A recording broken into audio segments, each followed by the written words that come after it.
A ideia é que hoje nós conversarmos, né, sobre essa vivência, essa experiência de trabalhar com o Cerrado, de estar inserido nesse bioma, fazendo parte dos povos do Cerrado. Então, isso né, extremamente importante a gente destacar essa questão da identidade.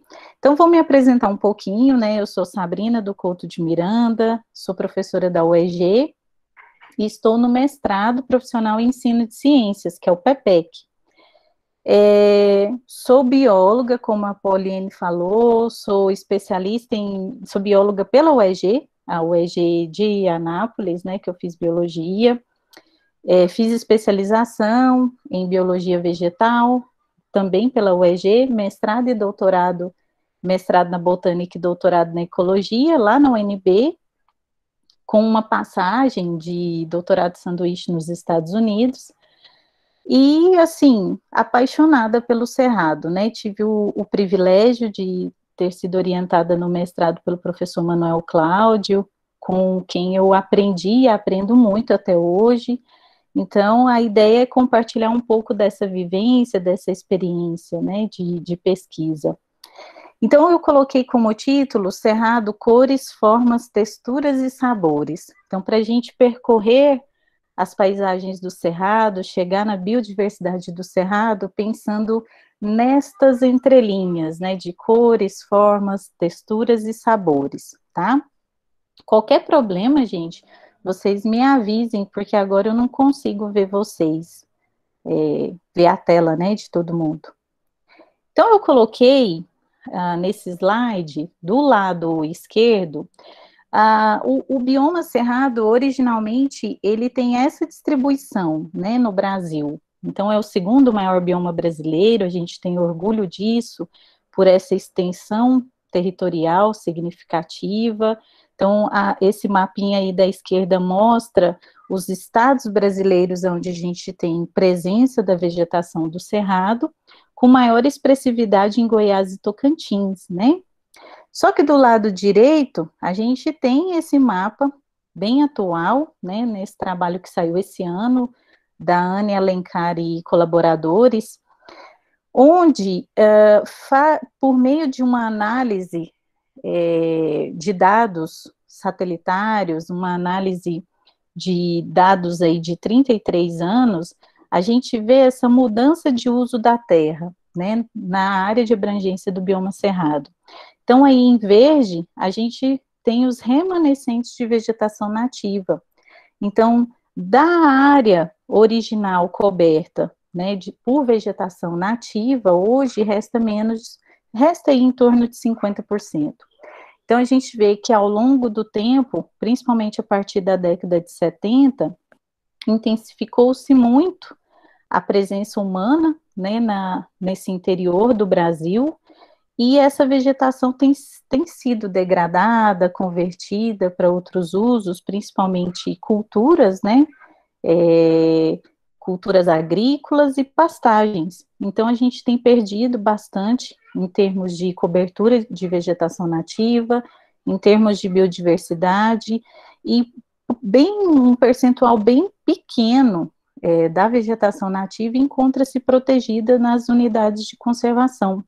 Então, isso nos deixa ainda mais preocupados. Daí a importância da gente comemorar esse Dia Nacional do Cerrado, mas também ressaltar a importância de buscar a conservação, a preservação do que sobrou, e isso só se dá a partir de conhecimento, de identidade, para que a população se sinta parte desse bioma e busque mesmo preservar o que sobrou, né? Então, passando pelo bioma cerrado, pelas paisagens, né, desse bioma, esse bioma é caracterizado por paisagens em mosaicos, então são paisagens heterogêneas, onde a gente tem essa variação de texturas, de formas, de cores, pensando aí, né, numa escala de paisagem. Então, a ideia é que eu vou mostrar algumas fotos para vocês, ressaltando isso, né, que a paisagem do bioma cerrado é uma paisagem heterogênea, caracterizada por esse mosaico, onde ali numa extensão relativamente pequena de área, a gente vê uma mudança de tipos de formações vegetacionais. Então, aí do lado esquerdo, a gente tem a Serra Dourada, do lado direito, ali pertinho de Itapanga, uma paisagem que eu e a Poliane a gente sempre via, né? Que é o Gigante Adormecido. Aqui nós temos, do lado esquerdo, uma área de campo limpo, e ao fundo a gente já tem uma formação florestal de mata seca. Do lado direito, uma área ampla, né, de presença de cerrado sentido restrito.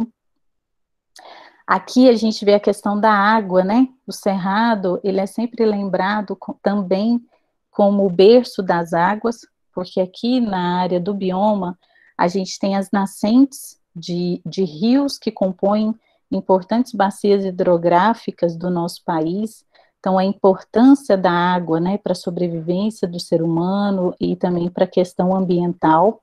Então, a gente vê aqui do lado esquerdo essa cachoeira lá em Alto Paraíso de Goiás, aqui do lado direito, uma área de campo com essas sempre vivas, né, esses pepalantos que deixam a paisagem muito bonita, e ao fundo um cerrado sentido restrito.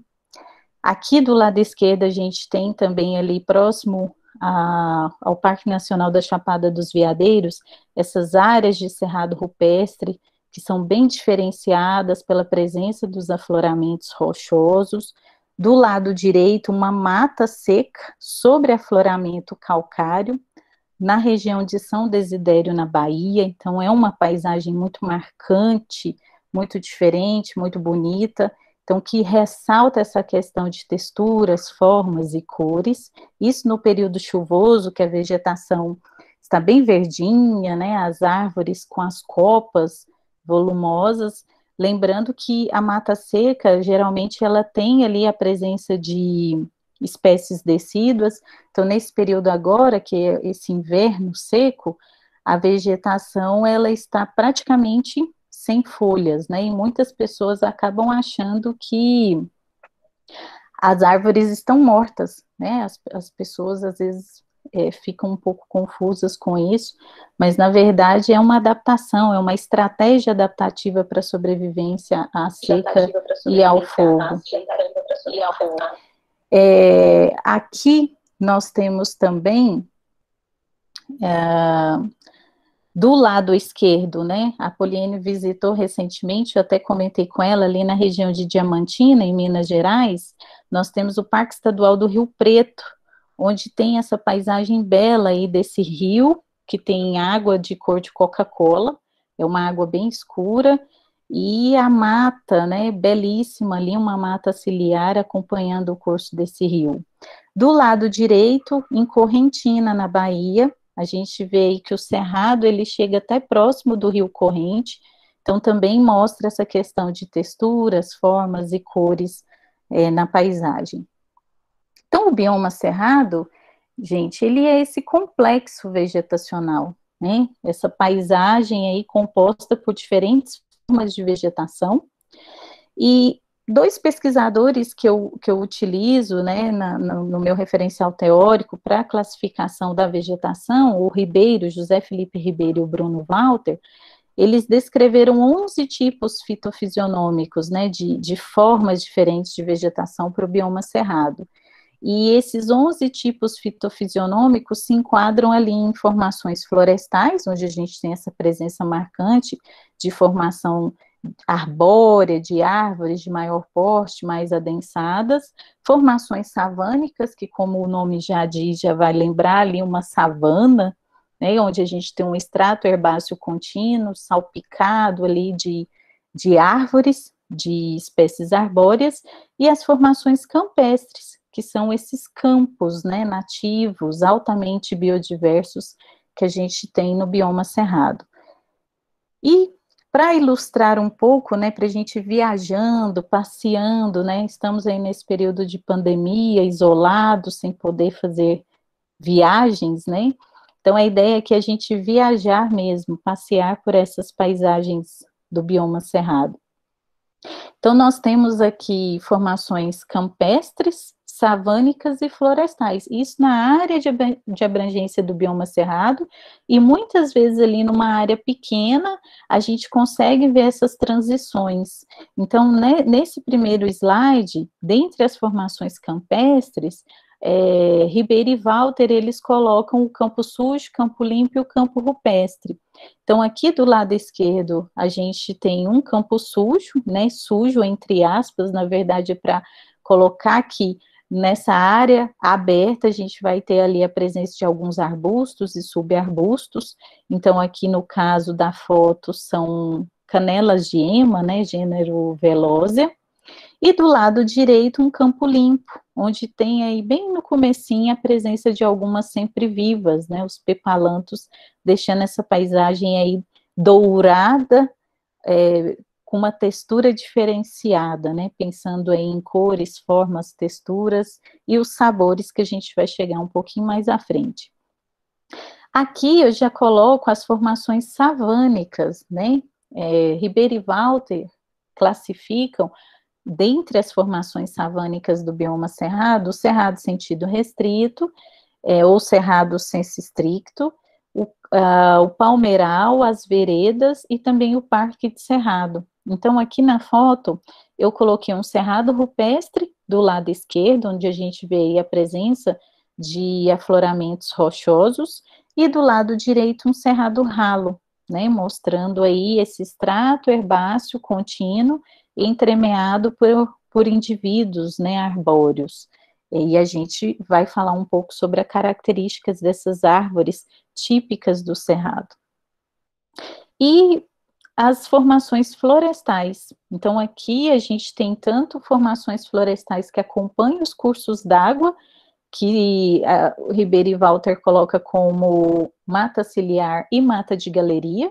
Do lado direito aqui nós temos uma mata ciliar, acompanhando o curso desses rios de médio e grande porte, e do lado direito, do lado esquerdo, desculpa, já ilustrando uma formação florestal que não acompanha os cursos d'água. No caso aí, uma mata seca, mas também a gente tem o cerradão. São as duas fitofisionomias não associadas à água, né? Mata seca e cerradão. Associadas aos cursos d'água, a gente tem mata de galeria, que geralmente está associada às nascentes, e a mata ciliar. Essa imagem é para mostrar um pouco dessa questão ecológica de variação que ocorre nesses três tipos de formações vegetacionais que nós temos no Cerrado, que vai aí desde as formações campestres, do lado esquerdo, até as formações florestais do lado direito. Então, isso que a gente vê, né, que é macroscópico, que a gente enxerga, representa ali também uma variação em termos de biomassa, de composição de matéria, né, vegetal presente nessas formações. Então, para a gente ilustrar que lá nas formações campestres, que são formações mais abertas, a gente tem a presença ali de uma biomassa menor na parte aérea. Por outro lado, essas espécies geralmente fazem um investimento significativo na parte subterrânea. Daí a importância da gente enxergar a vegetação na parte aérea e na parte subterrânea, interagindo com esse solo e exercendo processos ecológicos extremamente importantes para a manutenção da biodiversidade. Então, aqui a gente tem esse gradiente de adensamento da vegetação lenhosa na parte aérea, representando esse gradiente de aumento de biomassa aérea também, que a gente vai de 6,7 megagramas por hectare, ou toneladas por hectare, até 79,7 megagramas por hectare. Já na parte subterrânea investe, né, as formações florestais, elas investem menos na parte subterrânea, as savânicas, esse investimento já é um pouco maior, e também nas formações campestres, e isso dá uma razão que a gente calcula como razão biomassa subterrânea, biomassa aérea. Então, para a gente entender que quando a gente enxerga a planta, a gente enxerga esse vegetal ele tem uma contribuição ali tanto acima do solo quanto abaixo do solo também. E falar do cerrado, gente, é falar de savana, né? A gente, desde que estuda lá na escola, na educação básica, as savanas são sempre associadas à África, né? Então a gente sempre pensa nas savanas africanas. Mas a gente tem as savanas tropicais em todo desse lado esquerdo, eu coloquei esse mapa mostrando aí entre o Trópico de Câncer e o Trópico de Capricórnio, toda essa faixa ocupada por savanas tropicais úmidas. Então a gente tem aqui na América do Sul, na África, na Ásia, na Oceania.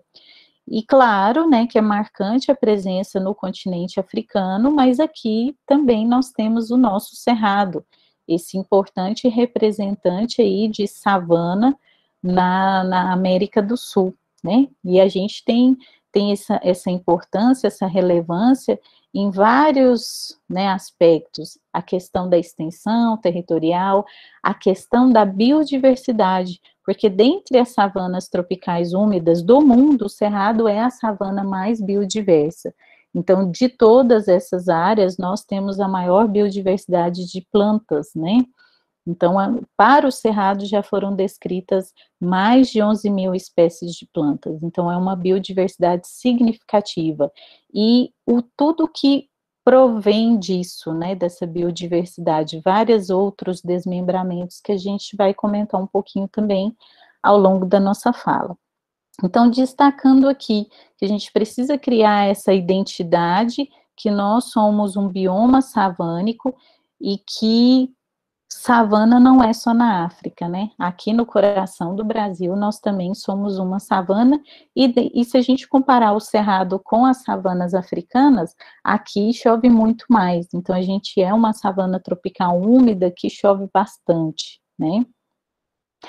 E por que o cerrado ele é considerado uma savana? Isso porque, em termos mundiais, ele se insere nesse contexto devido à presença marcante da fitofisionomia cerrado sentido restrito, que, como eu comentei com vocês, dentre as formações vegetacionais, campestres, savânicas e florestais, o cerrado sentido restrito é uma formação savânica que originalmente ocupa a maior área, né, do bioma cerrado. Então, a presença marcante dessa fitofisionomia savânica nos remete a essa classificação de savana, além de, claro, outros aspectos também. Então, o cerrado sentido restrito, o cerrado senso estricto, né, na classificação de Ribeira e Walter, abarca 4 subtipos, né, desde o cerrado ralo, o cerrado típico, o cerrado denso e o cerrado rupestre.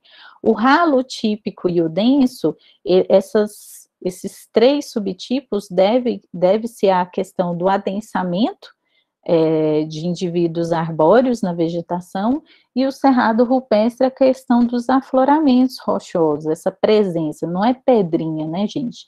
Não é cascalho, é rocha mesmo. Então, o substrato ele é muito raso e a composição da vegetação é bem diferenciada devido a essa interação com esse substrato.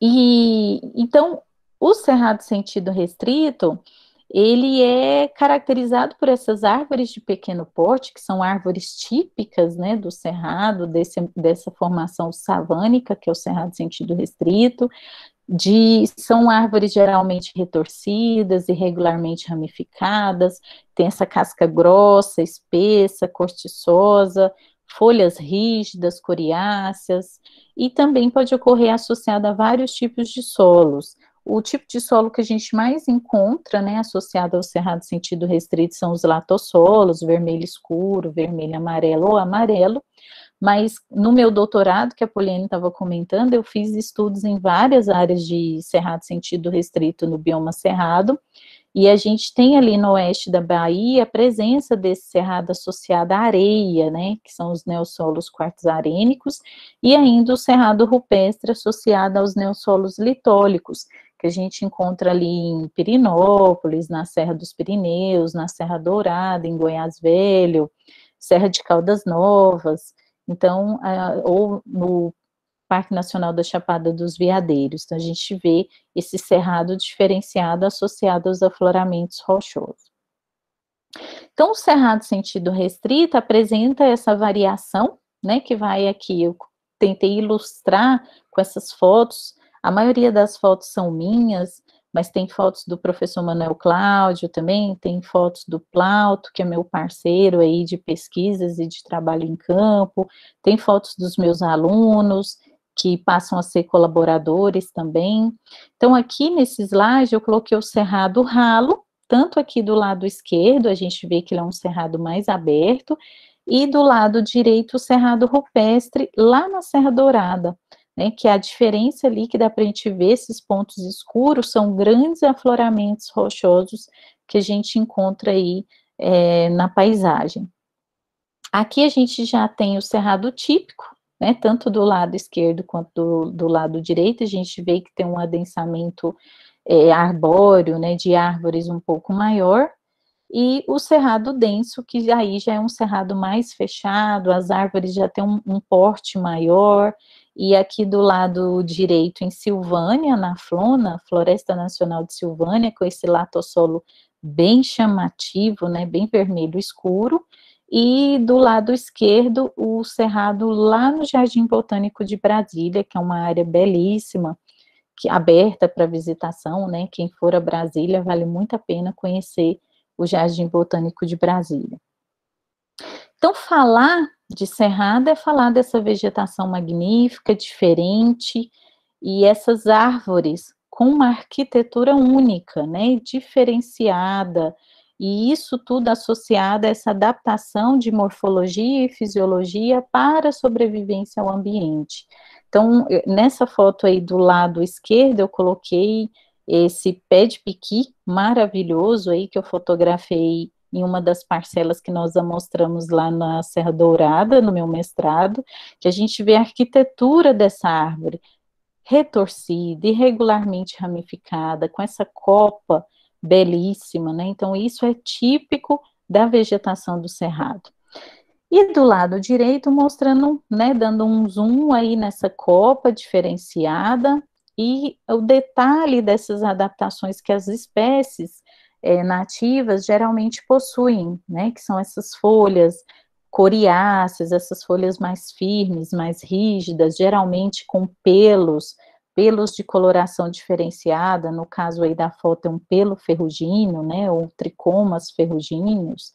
Então, tudo isso dá uma diferenciação que é típica da vegetação do cerrado. Aqui a questão dos troncos, né, que a gente tem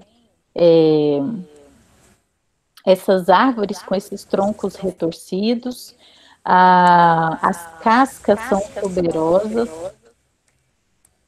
então a gente tem essas cascas espessas, tuberosas, irregularmente ramificadas. Então, tudo isso é um diferencial da vegetação. São adaptações para a sobrevivência à seca e ao fogo, principalmente. Lembrando que quando a gente fala de fogo, estamos falando de fogo nativo, né, gente? A vegetação ela é adaptada a esse fogo, mas esse fogo natural, vamos dizer assim, o fogo que historicamente ocorre devido ali ao período seco, aumento de matéria seca ali na serapilheira, e raios que acabam gerando esse fogo natural. Hoje, com a intensificação da presença humana, esse fogo ele acaba sendo usado muito frequentemente, uma frequência muito alta, que chega a ser anual, que causa malefícios à manutenção da biodiversidade, no sentido que as espécies elas não estão adaptadas a esse fogo tão frequente, né? Então, elas não conseguem se regenerar, recuperar, rebrotar, e isso é muito ruim. Então, às vezes o pessoal entende assim, a vegetação do cerrado ela é adaptada ao fogo, então eu posso queimar todo ano. Então, não é bem assim, e também não são todos os tipos fitofisionômicos, né? Matas, por exemplo, formações florestais, o fogo é extremamente danoso, a vegetação ela não tem proteção para sobreviver às queimadas, e o fogo danifica, a mortalidade é muito alta após um incêndio, né? Haja vista ali o Parque Altamira de Mouro Pacheco, quando a gente sai de Goiânia e vai para Anápolis, que recentemente teve um incêndio de grandes proporções, e isso abre a vegetação, porque causa uma mortalidade muito grande e a regeneração é baixíssima, né? Então, a gente tem que tomar muito cuidado com alguns termos que acabam, assim, se popularizando e as pessoas, né, acabam entendendo de forma equivocada. E eu estudo o componente arbóreo da vegetação, mas quando a gente pensa no cerrado, que é um bioma savânico, há uma estimativa para cada espécie de árvore, né, na vegetação, a gente vai ter ali entre 4 e 5 espécies de subarbustos e herbáceas. Ou seja, a riqueza, né, o número de espécies e a diversidade de espécies no extrato herbáceo é muito maior do que no extrato arbóreo. Então, às vezes, a gente olha esses campos nativos, um campo limpo, um campo sujo, e a aparência lembra que são só gramíneas, mas na verdade ali a gente tem várias famílias botânicas, né? A gente tem ciperáceas, iridáceas, tiridáceas, poáceas, que são as gramíneas, então a gente olha e acha que são gramíneas, mas não são só gramíneas, né? Não são só poáceas. A gente tem ali orquidáceas, uma infinidade de espécies de diferentes famílias botânicas. Mas o enfoque que eu vou dar aqui é no componente arbóreo, que é o componente que eu estudo mais, lembrando, né, essa questão de que a diversidade no extrato herbáceo, ela também é muito alta, é significativa. E pensar na importância da árvore é pensar em funcionamento dos ecossistemas e manutenção da biodiversidade. Então, quando a gente olha uma árvore e tudo que ela traz de benefício, não só ao ser humano, né, para o ser humano a gente tem a questão da sombra, a questão da qualidade que esse ambiente passa a ter, né, a gente vê nesse calorão que estamos passando, nesse período seco, a diferença, né, que faz ter uma árvore, né, a sombra que essa árvore proporciona, ela ameniza o clima ali local, ela ameniza a umidade local, mas em termos naturais, de ecossistemas naturais, esse componente arbóreo, ele traz também uma importância muito grande, então os animais utilizam, né, as árvores para nidificação, local de acasalamento, para refúgio, alimento, né, para a fauna, a questão da ciclagem de nutrientes, infiltração de água no solo. Então, as árvores, né, as plantas terrestres, mas aqui o enfoque para as árvores, elas conectam esses dois sistemas, né, o solo, onde as raízes estão inseridas, e a atmosfera, a parte aérea, onde a gente tem ali o tronco, os ramos e a copa. Então, é extremamente importante a forma como esse componente integra ali vários processos em termos de ecossistema, em termos de manutenção de biodiversidade. Então, eu coloquei aqui do lado esquerdo uma cagaiteira, né, e do lado direito aí o pau-papel ou Tibuquina papyrus, para quem não conhece, né, que é uma árvore bem bonita, endêmica de algumas regiões de serra em Goiás, Tocantins, e que essa espécie, esse espécime, né, eu fotografei lá na Serra Dourada. Então, quem for visitar aquela região vai ver o pau-papel ou Tibuquina papyrus, que é de uma beleza de encher os olhos, né? Pensando nessa questão de cores, formas, texturas. Então a gente vê o quão bonitos são essas árvores. E aqui eu trouxe essa integração. Então, quando a gente pensa, né, numa árvore, o que que ela traz, o que que ela congrega, então a gente pensa aí nas interações ecológicas. Essa foto superior do lado esquerdo, essas bolinhas aí que vocês estão vendo, são galhas. O cerrado, ele tem uma importância muito grande de insetos galhadores, né, que são esses insetos que colocam seu ovinho ali na folha. A folha, ela tem uma reação de gerar um tumor, isolando esse inseto, e ele completa seu ciclo ali. Então, lá em cima tem uma dessas bolinhas que está aberta, significa que esse inseto já completou seu ciclo e saiu. Então, olha que interessante essa interação, né, inseto, planta. Do lado direito, a questão dos polinizadores. Então, a gente tem os coleópteros, a gente tem as abelhas nativas, a própria abelha Europa. Então, essa importância, né, que essa vegetação, ela congrega em termos de interação com outros seres vivos. As lagartas, né, que a gente tem que tomar muito cuidado em campo, porque podem trazer reações aí alérgicas, mas em termos de interação, né, são extremamente importantes porque elas se alimentam das folhas, né, para completar seu ciclo. E aí do lado esquerdo embaixo a gente tem um veadozinho, né, um veado campeiro comendo aí os frutos do ingá. Essa foto eu tirei lá no Jardim Botânico, né? No Jardim Botânico eu já tive a oportunidade de ver várias espécies de mamíferos e outras, né, espécies animais que a gente encontra no Cerrado. Então, essas áreas de conservação, elas representam refúgios e são extremamente importantes. E no Cerrado, a nossa representatividade em áreas de conservação, a representatividade da vegetação nativa em áreas de conservação é extremamente baixa. Então, nós temos que lutar por isso, né? Para que tenhamos mais representação em termos de área coberta, protegida em unidades de conservação, pensando na importância que esse bioma tem em termos de biodiversidade. E aqui, gente, essa listinha pequena aí de 38 espécies, né? Não vou falar de todas elas, mas é só para ressaltar para vocês que o Cerrado, ele congrega aí uma flora maravilhosa, né? Já são mais de 11 mil espécies de plantas descritas. Dessas 11 mil, Hatter et al. Focou no estudo deles no extrato arbóreo também, e do extrato arbóreo ele elencou ali 38 espécies que são amplamente distribuídas na área do bioma.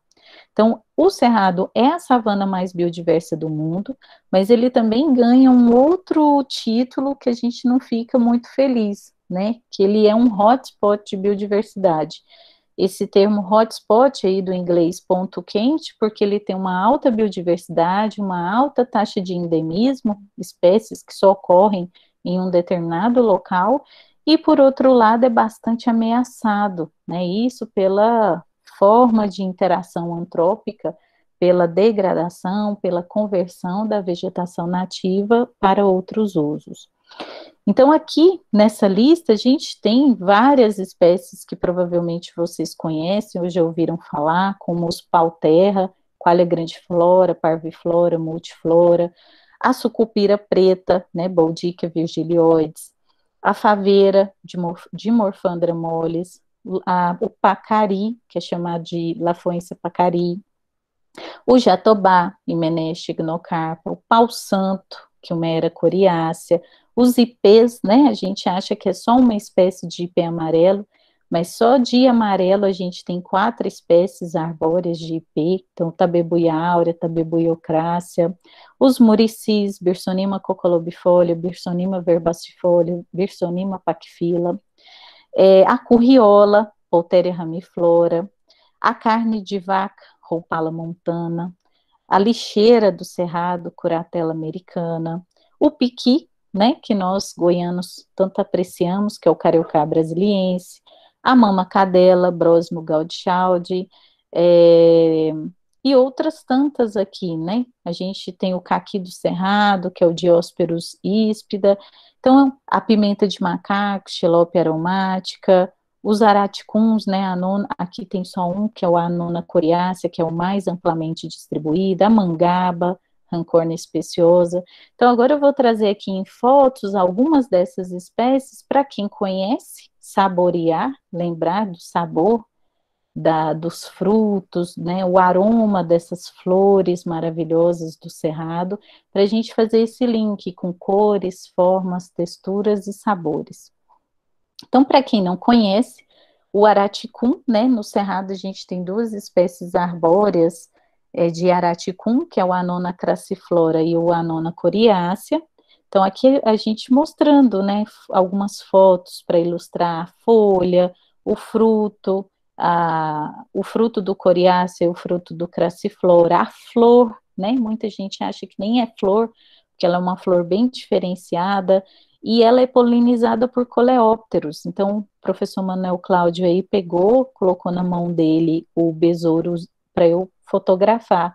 Então, quando a gente abriu a flor, tinham 2 besouros lá dentro. A gente conseguiu pegar um para fotografar, mostrando essa interação, né? Geralmente esses besouros, eles procuram essas flores à noite, eles vão na flor para acasalar, né? Então, eles usam a flor como câmara nupcial e ali, né, um correndo atrás do outro ali no processo de acasalamento, fazem o que a planta quer, que é a polinização.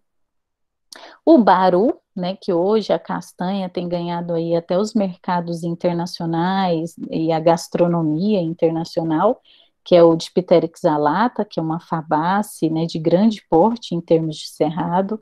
Então ali tem a flor com um polinizador ou um visitante, o fruto e essa árvore, que é uma árvore bem imponente, pensando, né, nas árvores mais baixinhas do cerrado. A cagaita, né, para quem não conhece, Eugênia dizentérica, que é uma mirtácea. Nesse período, o pessoal acha que é ipê branco, né?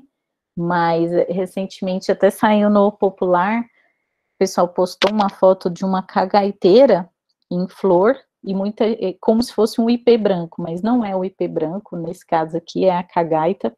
Essa foto é lá da UNB, essa cagaiteira é famosa lá, né, nesse percurso que a gente faz aí para chegar até os prédios lá do IB, do ICB. Essa interação, então a gente vê aí uma casa, né, de abelhas nesse pé de cagaita, e a cagaita, que a gente recomenda não consumir o fruto caído ou fermentado no solo, né, gente? Porque, como o nome já diz, pode dar reações adversas. Então, a gente sempre recomenda colher o fruto da planta ali e já consumir. Então, é um sabor maravilhoso. E embaixo, um dos trabalhos que eu desenvolvo com os alunos da graduação, que é o desenvolvimento inicial das plântulas.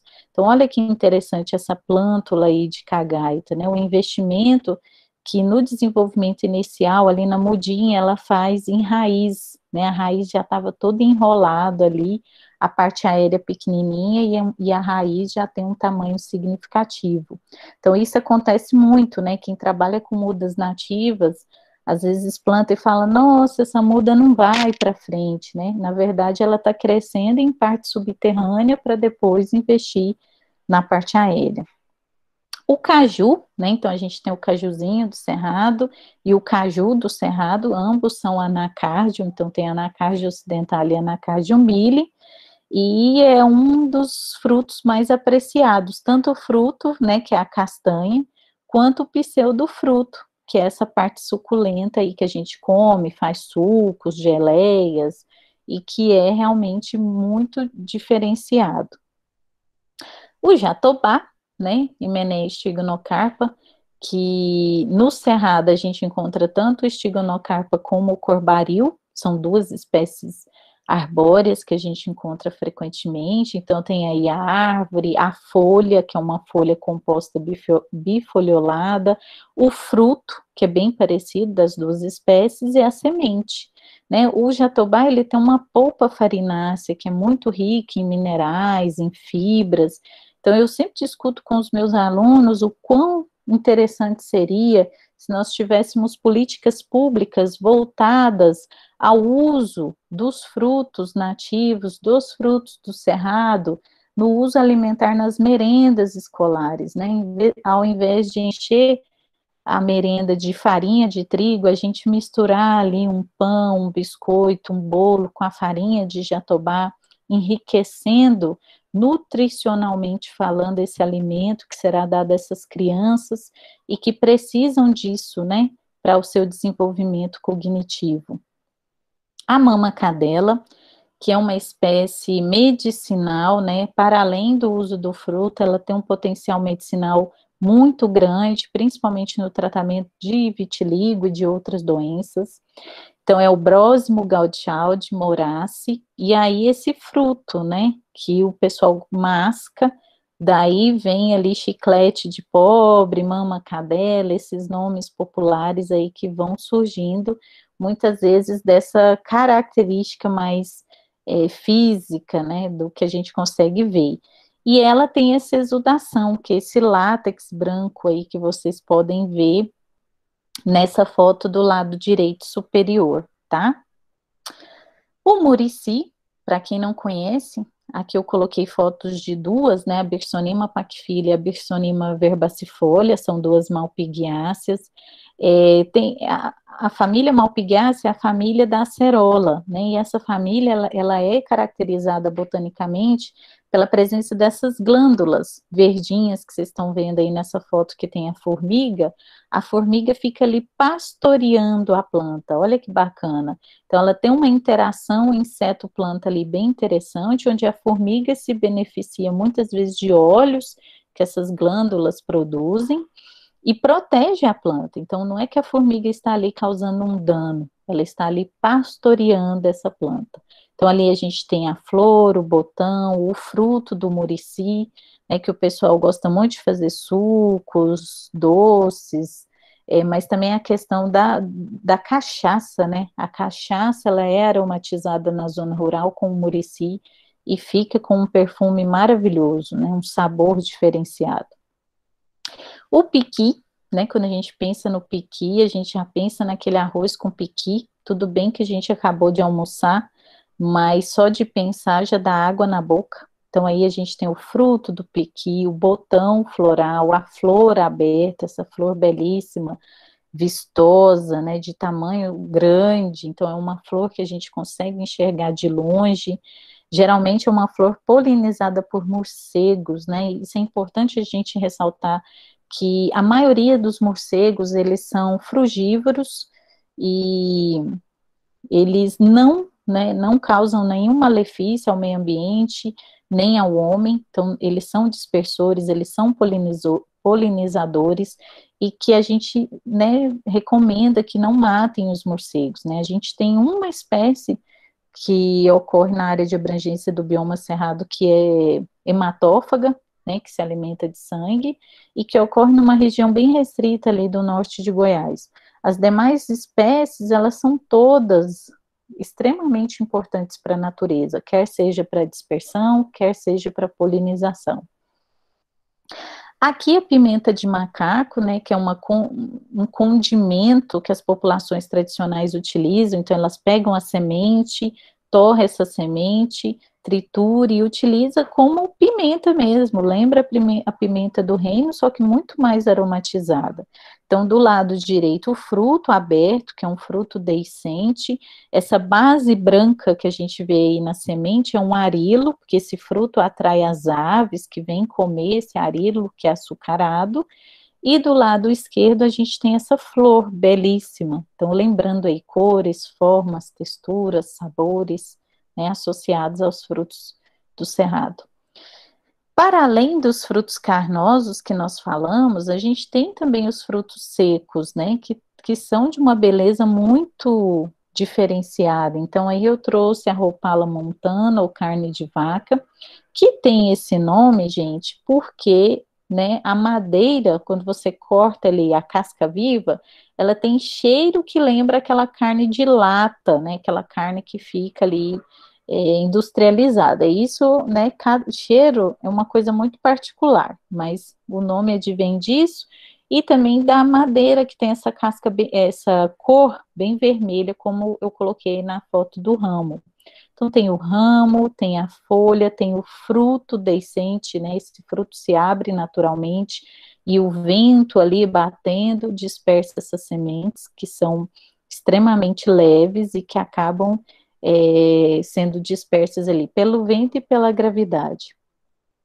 Os pau-terra, então aqui eu coloquei duas coalhas, em si, a foto superior é a coalha parviflora e a foto inferior é a coalha grandiflora, então o pau-terra da folha pequena e o pau-terra da folha grande, e aqui o fruto do pau-terra da folha pequena. Então são espécies muito encontradas, né, de ampla distribuição, quando a gente sai a campo, a gente sempre encontra essas espécies. A paineira do cerrado, eu que já morei na roça, né, como a gente diz, já dormi em travesseiro de paina, né, o pessoal tem preguiça de descaroçar, então a gente fica sentindo esses carocinhos aí, que são as sementes. Então essa paina meio avermelhada aí é da erioteca. Então a gente tem duas eriotecas, né, arbóreas, a Erioteca gracilips e essas eriotecas, né, elas têm um fruto globoso, uma cápsula, que quando essa cápsula abre, dispersa essa paina junto com as sementes que saem ali flutuando, né? Então, a flor é muito bonita, a paina, né, tem uma beleza diferente também. E hoje, né, eu sei que o tempo é curtinho para a gente falar de todas as espécies interessantes, né, que a gente tem. Eu não trouxe os ipês, porque são os mais conhecidos, quis trazer outras, né, para além dos ipês que a gente aprecia tanto. Mas, caso vocês queiram conhecer mais sobre o nosso trabalho, conhecer mais sobre as espécies nativas do Cerrado, eu deixo aqui o contato do Love Plants, que é o laboratório virtual para estudos com plantas, né? Eu e o professor Plauto, nós criamos esse laboratório, essa sigla de love mesmo, de amor, né, que a Poliene comentou, realmente nós somos muito apaixonados aí pelo Cerrado, e vem de laboratório virtual de estudos com plantas. Então, caso vocês queiram conhecer, acessem, a gente disponibiliza vários materiais gratuitamente, recursos educacionais, fotos, né? Só citar a fonte, e somos realmente apaixonados pelo Cerrado. Então, nesse tempinho aqui, eu busquei socializar com vocês um pouco dessas paisagens, né? Como se a gente estivesse aí caminhando, percorrendo, e analisando, enxergando um pouco dessa ecologia, dessa botânica associada a esse bioma maravilhoso e tão biodiverso, do qual nós fazemos parte, né? Onde nós integramos e precisamos ter essa identidade, né? Porque a gente só conserva aquilo que a gente conhece, né? Então é isso. Agradeço a disponibilidade.